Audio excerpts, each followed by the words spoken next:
Hello friends, once again welcome back to my channel, and in this video we will see working principle of transformer. Transformer is very familiar with everyone, I think. So we will see the working principle in detail here. Okay, let us start. Basically we can say transformer is a static device. Static device means stationary device. The moving particles will be absent in static device. Okay, already we have seen in the working principle of DC generators and alternators, etc., and they are the machines which consist of moving particles. So losses will be very higher in that case, but due to the absence of moving parts in transformers, we can see efficiency will be very higher when compared with the other rotating machines. Okay, so we will discuss about that points in detail in the coming videos. So here we will see about the working principle. Okay, so it is a static device, and they will transfer electrical energy from one circuit to another circuit without any change in frequency, and that process is electromagnetic induction. Okay, that means transformer means transfer energy. Hence they got the name transformer. Okay, so which will transfer energy from one circuit to another circuit without any change in frequency. That means frequency will be same for both circuits, and the circuits involved in this will be electrically separated but magnetically coupled due to this induction, electromagnetic induction. So we can say they are magnetically coupled. Okay, and they will transfer power from one circuit to another circuit by changing voltage and current, only by changing the voltage and current. Okay, this is very important for technical exam point of view. So transformer will transfer electrical power from one circuit to another circuit without any change in its frequency, but by changing its voltage and current. Okay, this point is very important. And we can say that it is the power at the input and the output terminal of the transformer will be same, and that is one of the another important point. Okay, and energy conversion is not taking place in this transformer, but already we discussed for generators and motors, energy conversions will taking place in that case. In the case of motor, it will take electrical energy and provide mechanical energy. But in the case of generator, just to reverse. That means they will convert mechanical energy into electrical energy. So energy conversion process taking place in that type of machines. But here in transformers, energy conversion is not taking place. That means its input will be electrical energy and its output will be electrical energy. That is the one of the major difference. And they are single excited machines.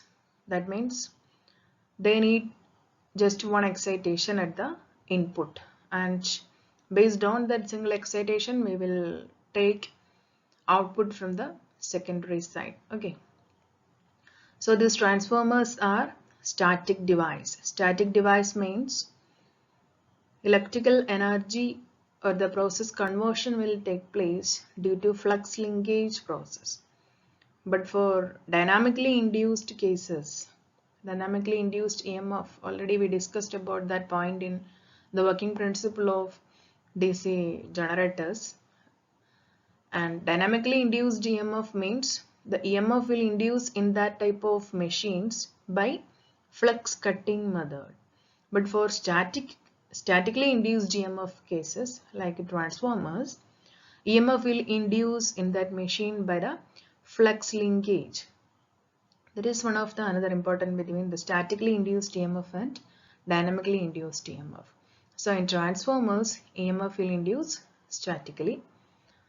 Okay, here you can see a diagram for transformer, and we will discuss about each of the parts in detail in the coming videos. Okay,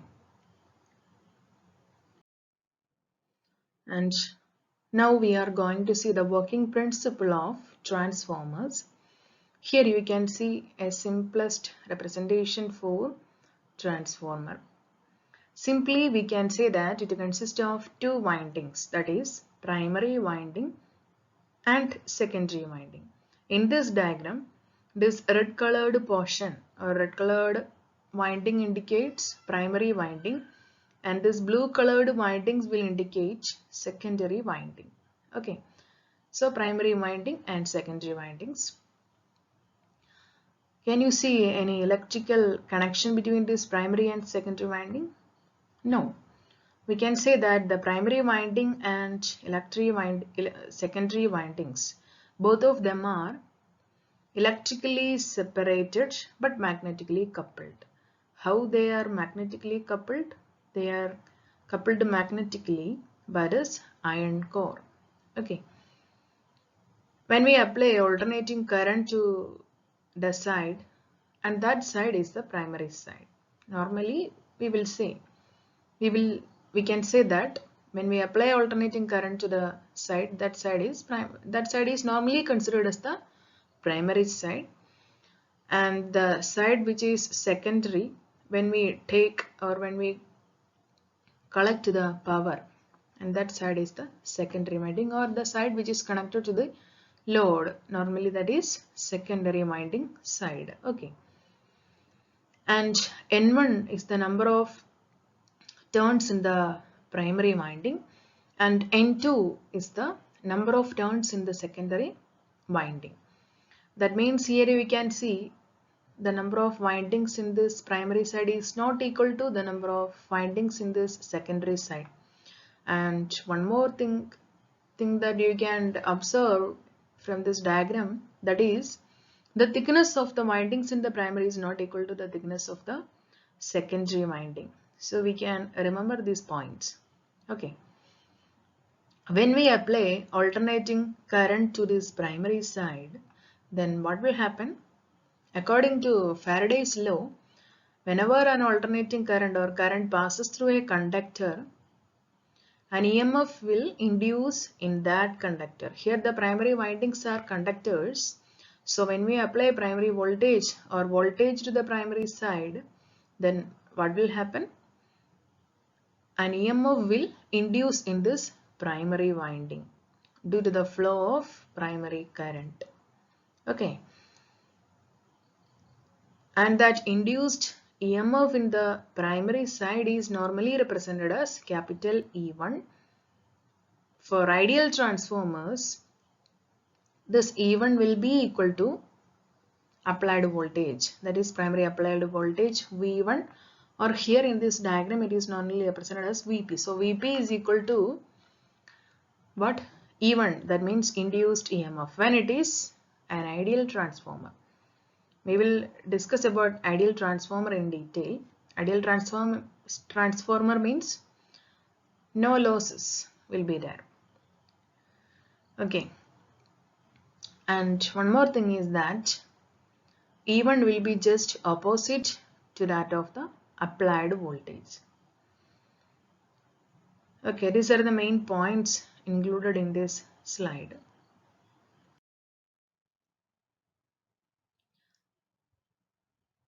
Okay, when we apply primary voltage to this primary winding, EMF will induce in that conductor, and due to this primary flux, this primary flux will directly links with this secondary winding, because when we apply voltage to the primary winding, it will induce us EMF due to the production of flux in that winding, and this flux will flows, or the same flux will cuts this conductor also, and due to this, here we will get a voltage due to the flux produced by the primary side. That same flux, that entire flux, complete flux will passes through this complete iron core, and we connected here the secondary winding in this side of the iron core. So the flux produced by the primary winding will completely cuts or passes through the secondary winding also, and due to this reason, due to the passage of this flux, this coil will induce some voltage, and that is the secondary voltage. We will collect this voltage to the load, and this is the voltage that is induced in the secondary, that is commonly represented as E2 or Vs. In this diagram it is represented as Vs.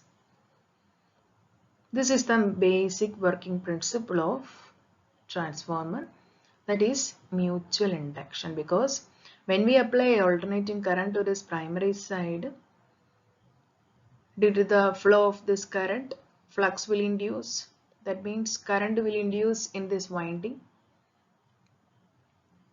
voltage will induce in this winding, that is E1, and due to this flux it will completely flow through this, or it will cut this secondary winding also. As a result of that, these windings will produce some voltage in the secondary side, that is secondary induced voltage or EMF by the flux in the primary side. So flux is common for both primary and secondary winding, that is mutual linkage, mutual flux linkage, or this process can be called as mutual induction. Okay, and we will collect the secondary current to the load. If N1 is greater than, if N2 is greater than N1, means what?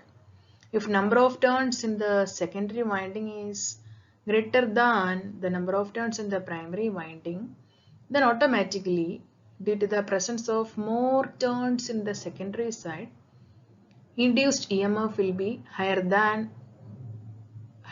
in secondary side than that of EMF induced in the primary side. So production of EMF will be mainly depends on the number of turns. If the number of turns is very high, then the induced EMF will also very high. If the number of turns in the secondary is less than that of the number of turns in the primary, then what will happen? EMF induced in the secondary will be less than that of EMF induced in this primary side. In this diagram, you can see that number of turns in this primary side is greater than that of number of turns in the secondary. That means when we apply primary voltage or alternating current to this primary winding, it will induces some EMF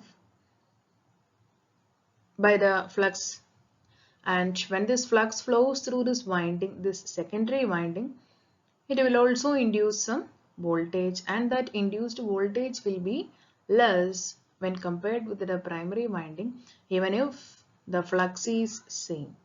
So number of turns is directly related with the induced EMF. And one more thing is that generally these two windings can again called as high voltage and low voltage winding.